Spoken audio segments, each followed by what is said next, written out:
They only enhance the frontline safety for our members. They provide indisputable digital evidence, and that consequently, of course, has reflects on an increase in public trust and capturing our interactions, as I say, with our customers and the public as a whole. There is an increased sort of frontline safety because our members would report back that when they activate these machines, there's an instant sort of de-escalation that they've recognised, which is different to the times that they, prior to the introduction of the proof of concept for the body cams.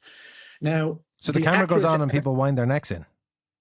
Well, you can see what you can see. The member has seen a de-escalation almost instantly. Now, there are other occasions then where matters can escalate too.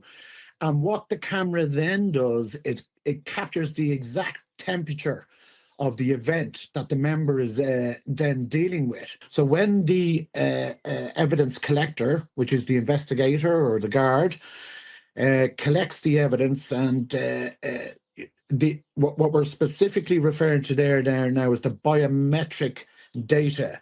Now, there will be seriously strict controls over that. And first of all, it will only be used in cases of serious crime or indeed attacks against state security.